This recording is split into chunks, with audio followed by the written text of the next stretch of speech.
لازم نیست تو به کسی بگی حالم بده، امام میدونه. به خدا ما صاحب داشتیم به غریبه ها نگید حال بدتون، به هر کی میرسی بگی به برکت علی حالمون خوبه. میرسن سوال میکنه چه خبر، حالت چطور؟ گفت غرق در نعمت ولایتیم الحمدلله.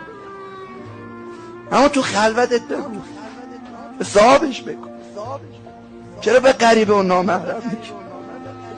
اهل بیت دوست دارم به خودشون بگی. خدا رحمت کنه مرحوم شیخ مرتضی زاهد، اساساشو ساخونش ریخته بود بیرون، تکیه داده بود رو اصلا همه اساس خونه شده بود یه وانه. این خیالاش هم نبود، زن و بچه‌ش هم مسافر بودن، همینطور تکیه داده بود این اساسای خونه‌اش نشسته بود همینطوری. حرف مردمه دیگه. حال آدم‌ها بعضی موقع بد، هر کی رد شد یه چیزی به اتیکه بشه. باشه مت خونه نداری تو که سرباز امام زمانی، تو شاگرد امام صادقی، هر کی یه چیزی بگو یه دفعه بغضم با این نگاه گفتم آقا بشین تو هم ما رو دیگه به تو میشناسم، برای من بد نیست.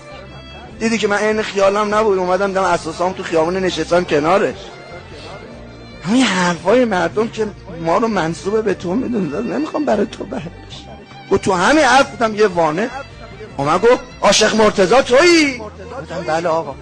یه نفر بغلش گفت پیاده شیم همینجا. همه اساس منو سوار یه وانت کردن ته بازار عباس‌آباد، یه خونه بزرگتر از اون خونه، بهتر از خونه، تر و تمیزتر از اون خونه، آوردن اساسو بردن چیدن، ته کار اومدن این کلیدو بهم دادن. گفتم عاشق مرتضی ما کارمون رو کردیم خداحافظ. صبر کن کجا داری میری؟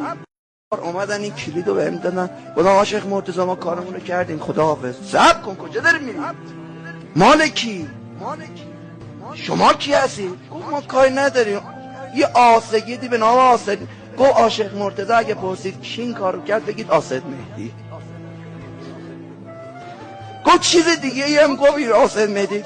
گفت اگر عاشق مرتضی سوال کرد بگید، سوال کرد بگو آسد مهدی گفت شما بی صاحب نیستید. ما حواسمون بهتون هست، اگر یه جایی سختی قراره تو دنیا بکشید میخوام خودمون یه کاری کنیم رشد کنیم، ما اون رشدتون رو میخوایم، اما حواسمون بهتون هست، حواسمون هست. حرفای زندگیتون رو به نامحرم نگید، به خود